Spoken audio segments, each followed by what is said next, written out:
Welcome to Spectrum Perspectives, real talk with parents, professionals, and autism advocates. With your host, Cindy Gellermini. Hi, everyone. This is Cindy, and welcome to another episode of Spectrum Perspectives. Today, I have Kim Bays on with us. Hi, Kim. Welcome to the show.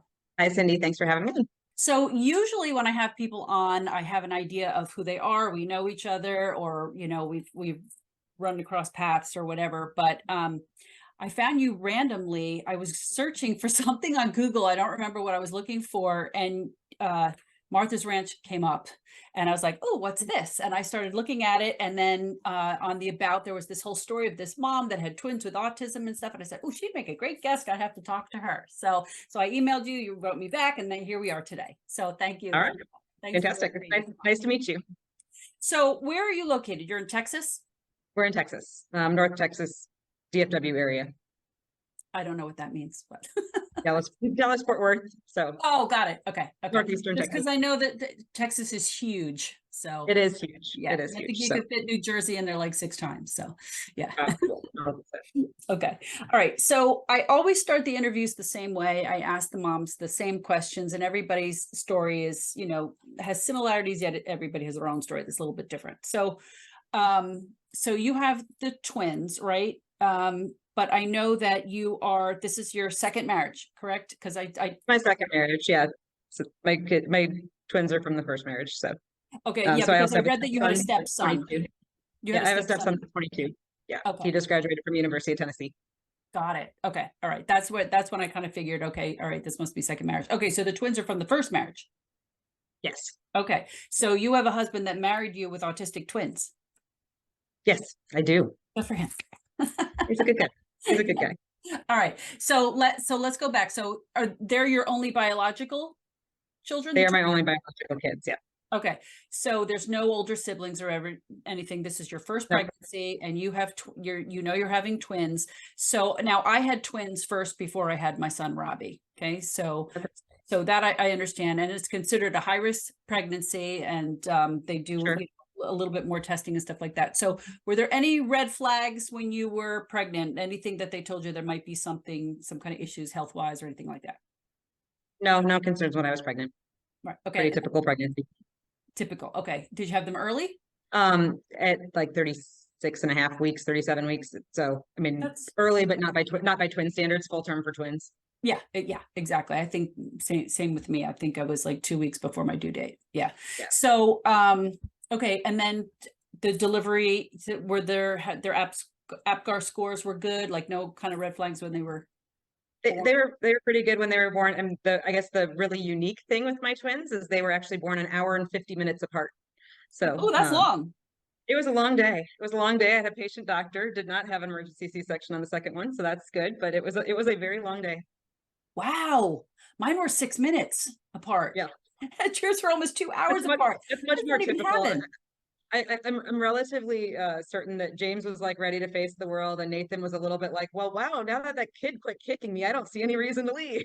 Yeah, exactly. And now I have all this room. I've got all this room spread out to myself, and why the heck should I go now? Okay, all right. Oh, interesting. So they just waited him to come out like on his own? They didn't. Yeah, I mean, okay. Still having contractions, and they had a whole bunch of people push it to make him flip the right direction and whatever else. And it still took that long. Yeah, because they did that to me too. They were doing like the Heimlich maneuver on my stomach, trying to put, because the same thing happened. Like Denise came out and then Patty turned sideways, and so they were trying to push her head down. Yeah. Similar. It only took 6 minutes. Okay. All right. So then they're born, and then how was their development? Was it on time? Was it delayed? I would say a little bit delayed. Not extraordinarily so. Nathan did have some relatively minor surgery, but that did require anesthesia when he was 6 months old. And so before then, he was rolling over and stopped he had rolled front to back, but not back to front, I think, but then stopped for a little bit. So, I mean, they were always slightly delayed, but not extraordinarily so. And Nathan had more of a tendency to do things out of order. For example, he could stand up completely unassisted in the middle of a room from being on the floor before he ever actually took any steps. So, later, James, I guess, walked at 14 months. So 13, 14 months. Nathan was closer to 18, but like I said, he always did stuff kind of in whatever order he felt like doing it. So yeah. Okay. All right. So then how about their speech? Speech was extremely delayed. That's Mhm. really kind of what started down this journey, was not really Sure. talking much at 2 and that sort of thing. James is still very apraxic. Nathan's Mhm. pretty easy to understand now, but still definitely has more echolalic speech than, I mean, he'll say whatever he needs, but it's not conversational, I would say for sure. Right. James has learned a lot of sign. So like a lot of us, I mean, those of us that are around him all the time can understand most of the things that he's saying, but Mhm. um, he would be hard for a stranger to understand. But he's learned a lot of signs, so you can usually get him to finger spell stuff if you don't understand what he's saying. Right. Um, how's his, they're receptive. He understands? James' receptive is probably even a little better than Nathan's, but they've both got pretty good receptive. Mhm. James is definitely ahead of Nathan in terms of receptive language, though, and kind of always has been. I don't know. I think Nathan doesn't pay attention all the time, sometimes, sort of the thing. Like, I mean, if you were like, hey, put on your socks and shoes, but he'd thrown his pajamas on the floor, he'd likely just be like, okay, somebody's telling me to do something, and he'd pick up the pajamas off the floor and put them in the laundry basket. So, Right. um, Right, so right. He doesn't necessarily understand you. That was my son too. It's like, yeah, I know you're not telling me to understanding, do just not something. I'm not quite processing. sure. Yeah, Yeah, or didn't really listen the first time, so just kind of look yeah. around. Okay, somebody's telling me to do something. So, Yeah, it was hard for me to figure out if he understood or not, or it could be like you said, maybe he wasn't paying attention. I don't know. Yeah. yeah. And okay, so then when were they diagnosed with autism? Um, well, so my doctor gave me some things to try, I guess, in terms of some diet stuff and whatever else when they were 2. So I guess I would say then, um, we were already kind of doing everything that we needed to do. So I didn't ever feel this like great need to go get on a, year-long waiting list to get into a developmental pediatrician that could tell you everything that you kind of already knew. So, Mhm. um, I don't have like a diagnosis date as specifically as probably most others do, but sort of from the time that we were 2, we've been sort of on that path Mhm. and kind of working through it as it comes. So Well, how old are they now? they're 16 and a half. So where did they go to school? They go to public school. They're in special ed program. It's been great. The You didn't teachers need a have been specific diagnosis to get them in there? I mean, that's what I hear from everybody. It's like you have to have an pretty autism obvious, but diagnosis to get services. you don't necessarily have to have a doctor. I mean, I guess I've got stuff that whatever. I mean, I've gotten things, but it's not like from a certain date. I don't have like a date that I consider or whatever else. I mean, I guess there's plenty of doctor stuff that says they have autism, but Okay, um, but they do. The school district has their own evaluations too. right, So right. So when did they start? When they were 5 in kindergarten, or did they start earlier? no, they started in the preschool program when they were 3 and a half. Right, right. Like a preschool handicap type of a thing? It's a PPCD, so they actually have any of the free and reduced lunch kids, any special needs kids, and then they do a general lottery just from the rest of the district to fill the rest of the spots. Got it. Okay, So so it's a public school preschool program and then public yeah, school preschool program. I mean, they went to some like Mother's Day out stuff and whatever before then, but right. that's when they were really little. Okay. So Got it. All right. So they're in a school with neurotypical kids as well. yes, they're in self-contained classrooms for about half the day, and Uh-huh. then they float out to certain electives and lunch and PE and those sorts of Mhm. pieces. And So so most of their academics are self-contained, but it has all been through public school. how does that go? How do they get along with the other kids? They get along really well with the other kids. So the other kids are good to them. There's no bullying or any of that kind of stuff going on. I really haven't seen any of that. I've been really impressed with how they've done that. That's always, I guess even years ago, shoot, it's probably been 5 or 6 years ago now, but James got invited to a birthday party and we ended up going and, brought Nathan along too. And my husband asked, hey, so why did you invite James? And expecting to hear sort of well, I have to invite every kid in my class or whatever Yeah. else. And the kid just looked at him and he goes, it just wouldn't be a party without James. So, Oh. I mean, they're well liked. I mean, I think they're different enough. They don't really get picked on a whole lot. Mhm. Maybe it would be a little bit different if they were more mainstreamed possibly, but I think also they've been with the kids for a long time. I think the district does a really good job of getting um, typical buddies to go to work in different programs and that sort of thing. So I think I don't know. I mean, I'm not saying it's never happened and I don't know, but for the most part, Right. yeah, I mean, they love Mhm. school. It seems like it's Well, gone just really because I well. hear other stories, like Yeah. mom saying, My kid has never been invited to a birthday party. He has no friends, beyond the bullying and stuff They too. don't, So, yeah, I mean, they don't really have a whole lot of outside friends that they see outside of school. I mean, they'll do some Special Olympic sports and other things. So mhm, it's not like close friends, but I think everybody's nice to them and they're nice to the people. mhm. So They're lucky they have each other too, they're not alone. Um, okay, terrific. And then, so tell me about, uh, your husband now and meeting you and having twins with autism. Like, did he have any exposure to autism before? Did he have any idea what it was, or and how did they get um, along with him? Like, because they don't accept, change a routine and all that kind of stuff well. So I'm just curious about how that went. oh no, they get along great with Matt. So he didn't have, I don't say like direct experience with autism, but my stepson actually is hard of hearing. So he was born deaf in one ear and had about 60 or 70% hearing in the other ear. Mhm, And that's been declining, slowly over his lifetime. He'll mhm, probably eventually lose his hearing. So I think, having gone through that with just kind of what issues and what do you do? And he actually had a bad experience because his son was born at the end of March. And so when they did, he was one of the poster kids for like the Texas newborn hearing screening, actually. Ended up being kind of like one of the poster kids for that. But they had just started that, and so it failed, and the tech just told them, and which they never should have, and should have referred back to the doctor and whatever else.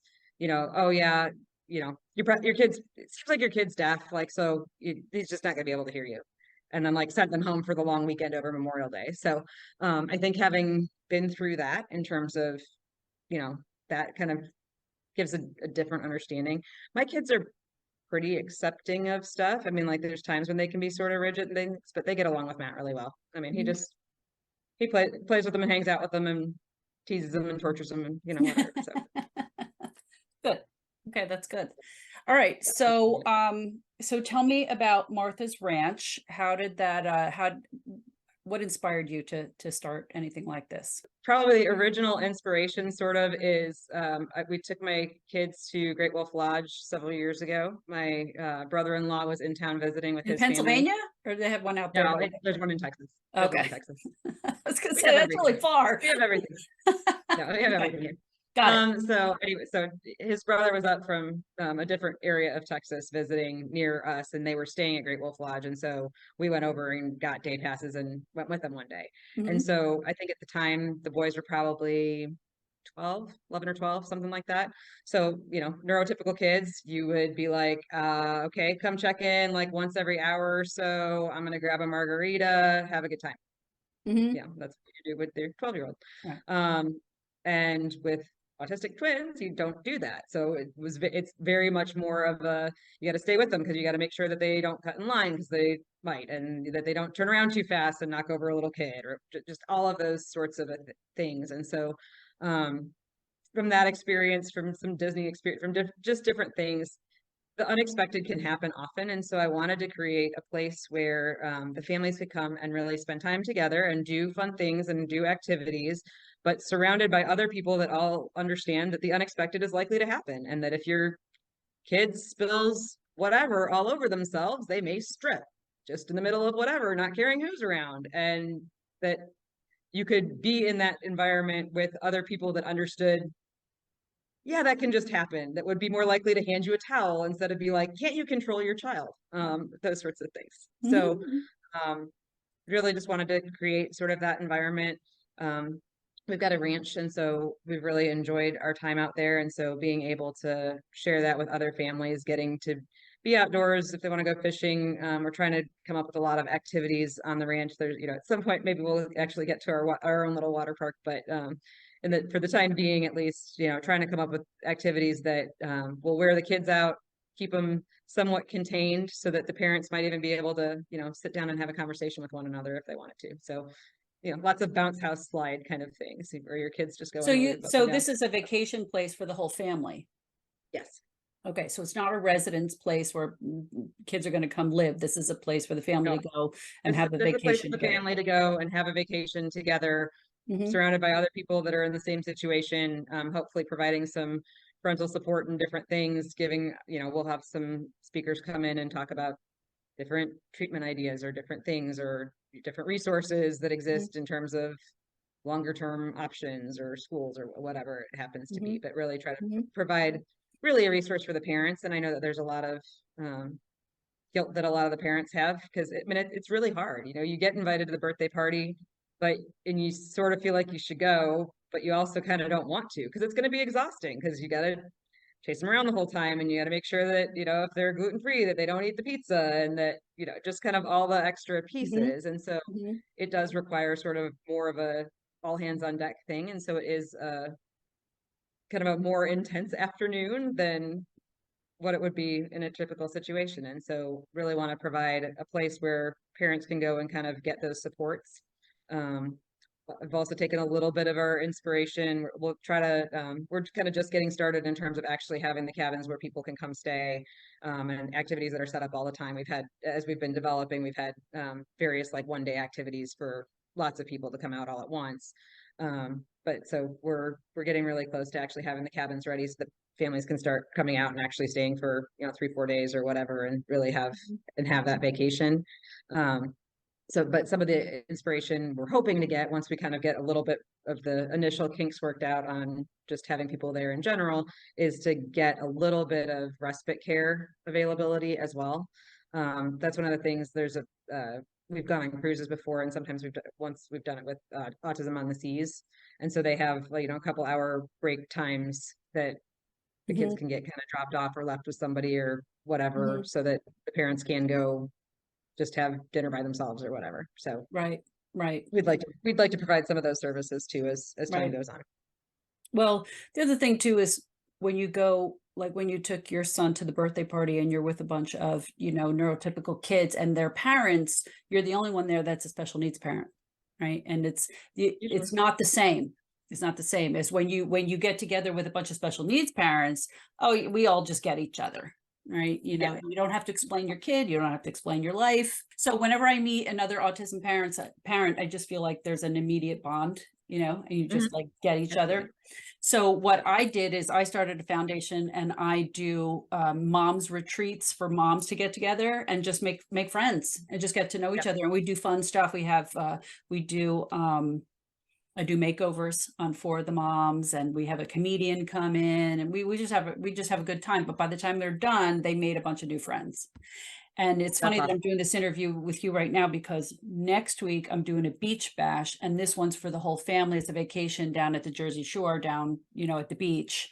Fun. And it's the same kind of thing. Like a mom said, "Oh, it's going to be so nice to go to the beach, and I'm holding hands with my adult son, and nobody's going to look at me and think that that's weird. Why is he holding his mother's hand?" You know what I mean? Yep. Or just like you said, if we're at the pool and somebody just suddenly strips and runs around naked, oh well, like Yep. we as parents will laugh because been there, done that. Yep. Whereas if you have, These things happen. You just recover as best you can and move on. So yeah, exactly. So I'm looking forward to it. That's the first beach one. So yeah. and it's great that you've got that for the moms too, because I think that really is one of the things. It's a very isolating thing for the parents. It's a very Yeah. isolating thing for the families. Mhm. Um, James and Nathan don't really have like close friends outside of the family. I mean, Right. they get along with people, but they don't have friends outside of the Right. family particularly. But I don't think that really bothers them either. No. Um, And I always wonder that they're when I social see and them. they're social. They're around people. I mean, Yeah. but it's I don't think it's When I see but the it is moms hard for post me. these things like, "Oh, my kid isn't invited to, whatever, da, da, da," and I always wonder, but does your kid care or is it you that does it bother the mom that their kid doesn't Yeah. have friends in the social activities, or does it bother the kid? Because the kid might be fine. They might not want it, you don't know. Yeah, no, and I think they would have fun if they had stuff, but they have fun if they don't. Like they're fine if they like it's sort of Right. indifferent. But because my kids don't have friends, I don't have most of my circle is really work based in terms of all of my friends are sort of somehow in the industry that I'm in or associated with work with me, all of those kinds of things. Just because I don't have kids' friends' parents Right. that I as much. So Right. Right. And I bring this up a lot too, because my younger son, he played sports. He played baseball and soccer, and and that's where you meet the other parents on the soccer field, right. and that's how you get to know the other people in town and everything. With Robbie, he went to a school for autistic kids that got bused from all over the place. I never met any parents. I didn't know any of them. You don't form those relationships. And I definitely know some of them from like Special Olympic stuff and whatever, Mhm. some of the other special needs parents, but it is true. I mean, like in terms of the general getting plugged into the town or whatever, that piece is a little bit different outside of, Yeah. you But just I don't could have I that could much. imagine if you have, several families all come for the same week at vacation, they're going to get to know each Mhm. other, really well Absolutely. and form friendships, right? Yeah, absolutely. Yeah. So that'd be nice. So I saw on the website, I saw somebody with a horse. So Mhm. you'll have let them ride horses like a dude ranch. We do have some horses that people can ride and go on trail rides. So yes, we have horses. We have a lot of cows. Mhm. Probably more than we should have right now, but I found that my cows are my happy place, I think. So um so we have longhorns and Herefords, and Mhm. so we definitely have some of them that are gentle. We've got one dairy cow but we've got some of them that'll come eat out of your hand and whatever. So Mhm. that's kind of a unique experience. Mhm. People can come out and see some of the actual ranch stuff that we do. Some of the working the calves and branding and all those sorts of things Mhm. happens once in a while. So that's kind of fun. Mhm. But then a lot of it's just there's outdoor activities. My kids love to just ride in the UTV. They think that's the greatest thing in the world. So um, That's fun. and at some point, hopefully, I'll actually be able to teach them to drive. We'll see. At least those, because I have the nice opportunity of private land in which to learn on. Right. I was gonna say you must have a lot of acres.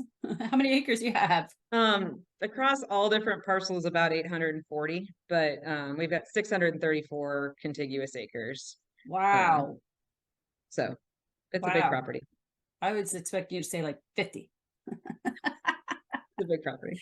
Total different world out there in Texas than here. It is. Yeah. It Where is. all the houses, everybody's right on top of each other. Yes. If somebody has an acre, that's huge. There is definitely some of that in the cities here too, but Hmm. as you get out a little further, there's some land to be had, which is nice. Yeah, that's good.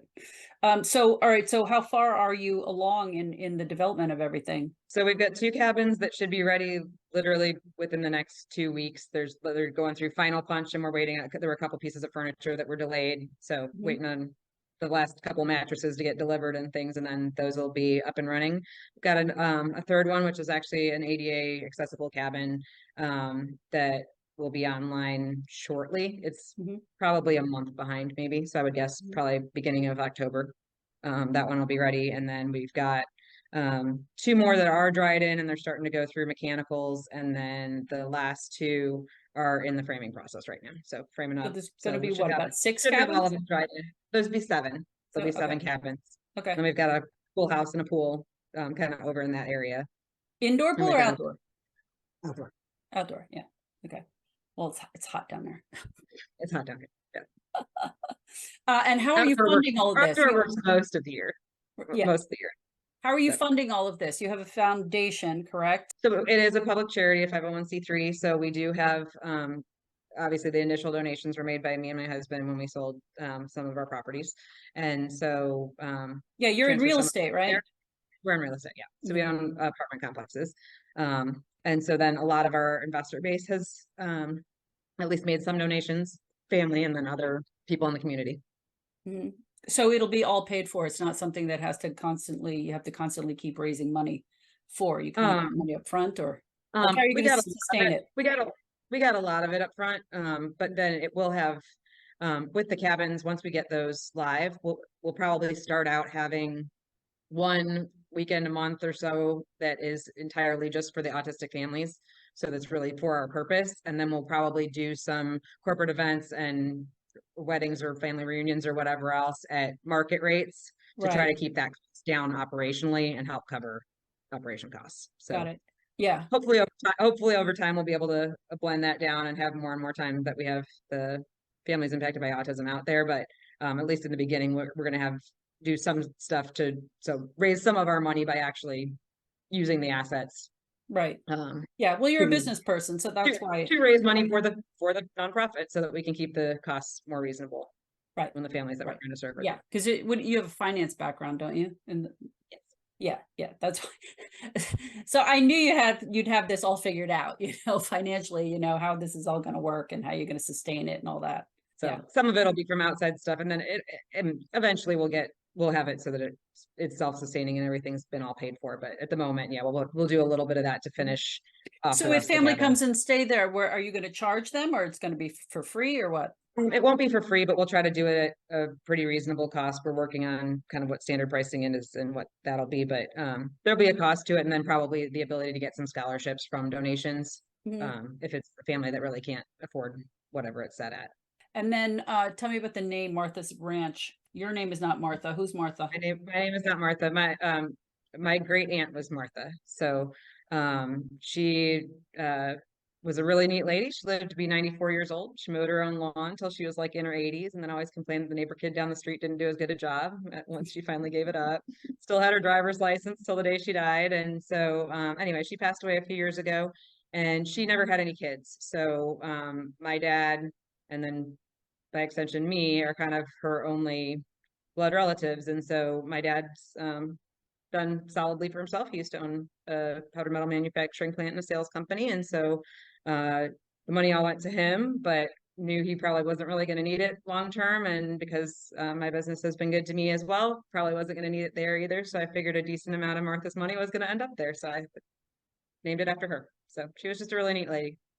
Got it. Got it. Okay. So Martha's Ranch is the name of the property. The 501c3 is Oh, Martha's okay. Ranch. Because I was looking at the property is- drawings.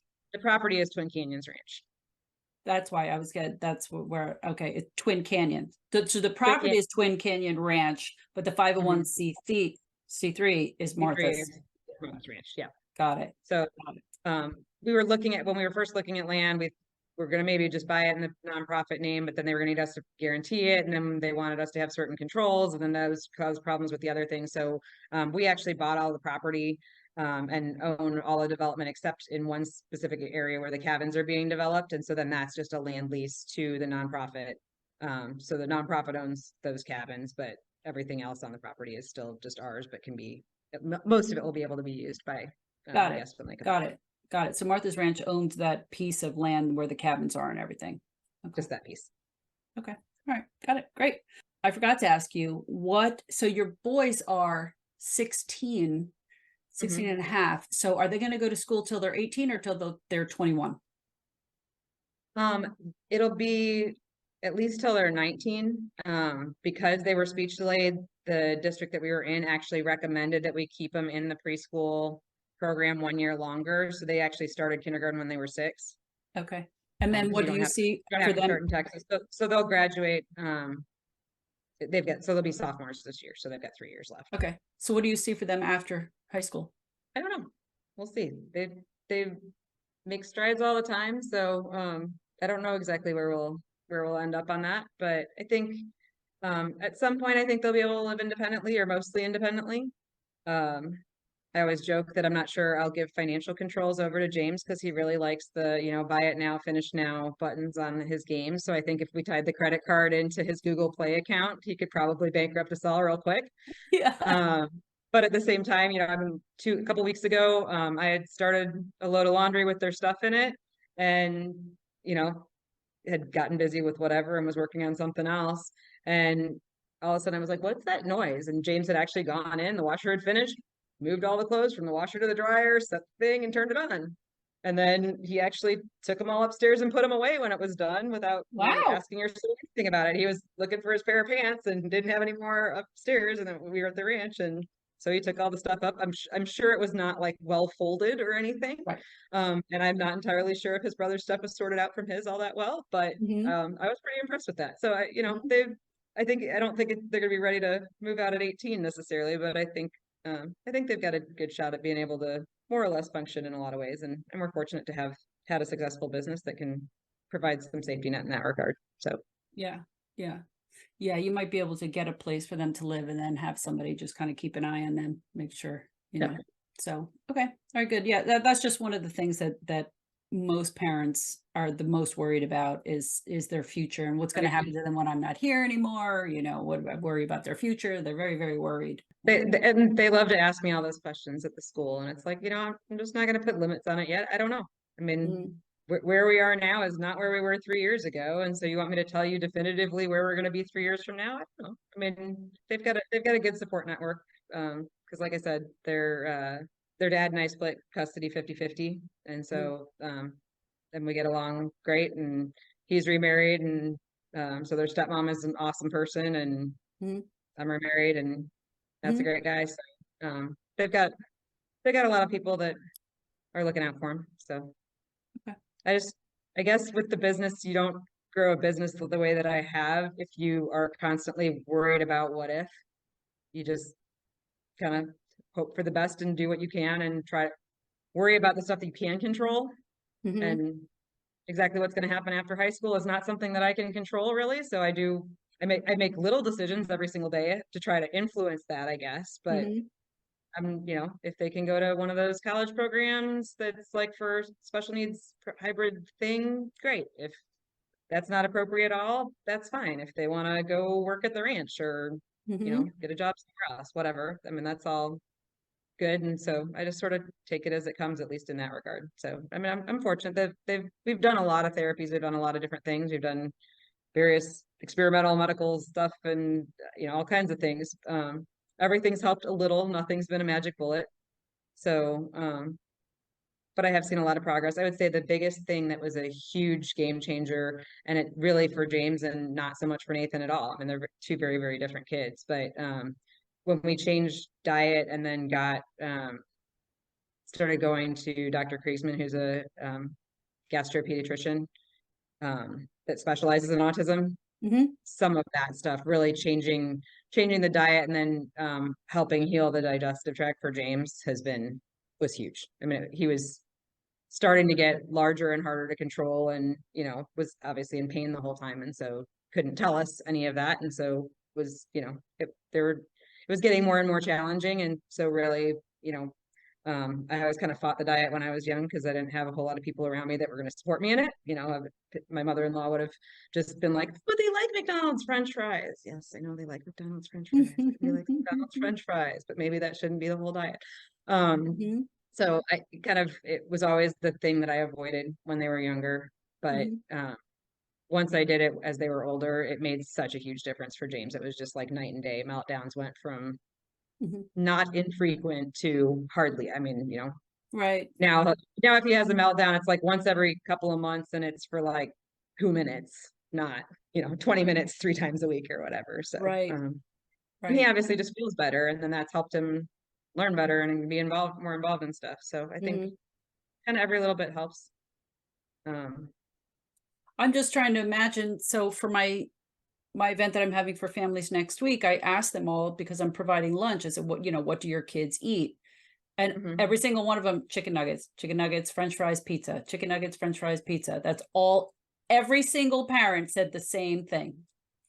And Mm, and it's very common, I get it. And that's all my son would right. ever eat either, just salty stuff, Yeah.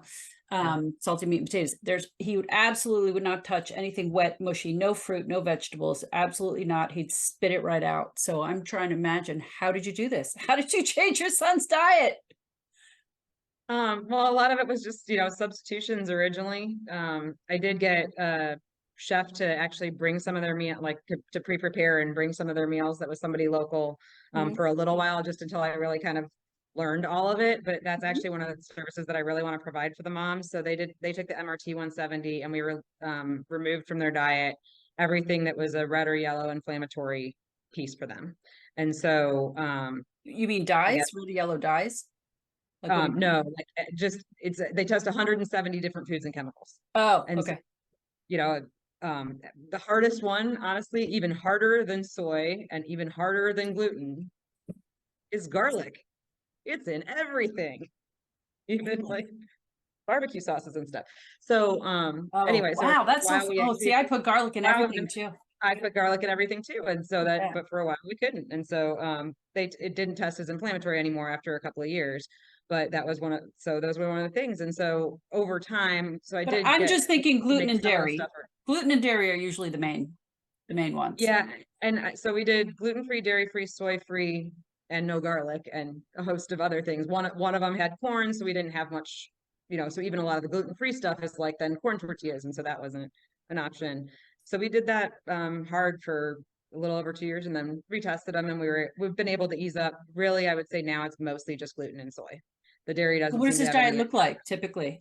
What So does I he mean, eat? those are hard, but oh, James, everything. I mean, James eats everything. James loves vegetables. Okay. James eats salads. But they both, I mean, we have a cattle ranch, so we eat a lot of steak. Um, Right. chicken, fish, whatever it happens to be. So, I mean, but I guess one of the things I do want to do with the moms, that if we have any moms that want to take the test ahead of time or whatever before they come out, like, okay, bring some of your favorite recipes, bring the things that your kid will eat, and let's work on how to tweak it. Cause I've figured all of that out over time now. Like, Mhm. okay, so if your kid wants chicken nuggets, What that's moms are great. you So let's talking make it about? What moms are you talking just about? when families come out. Like, so if the family comes out, So you have them coming out already, you mean? we don't yet, but this is Oh, okay. one of my plans. Oh, One of this the is things one I of the want things to you do. want to do. Like if they're staying in the cabin or whatever, and they want to do it Yes. ahead of time, take the test, bring some of your favorite recipes. I'll help you figure out. I mean, Got it. you can all kinds of stuff with like almond flour or panko or different, different stuff and different cooking methods and Right. different things to make it a little bit easier. So I've kind of figured out all of those different pieces. I've got my own chili recipe because of the garlic.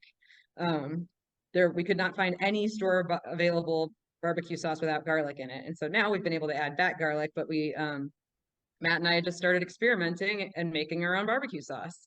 And so finally, after like a year of just kind of winging it each time with a little more of this, a little more of this, we finally actually really wrote it down. And so now we make batches of barbecue sauce. Whenever we get low, we just make new barbecue sauce for our family. And so all of those things can happen. So that's one of the things I'm excited personally to kind of help some of the moms if they come out and they have time and interest to do it.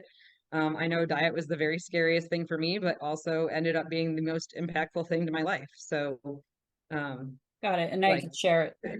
Because that's where like hopeless is major meltdowns that you don't think you can control anymore. Like that's different to me than, well, I don't know exactly what they're going to do after college or how I mean, there's obviously concerns about like how independent can they be and what are you going to do when you're gone? I mean, there's always those sorts of things, but what if I can't handle it when I'm here, I guess was a much bigger fear to me than what's going to happen when I'm gone.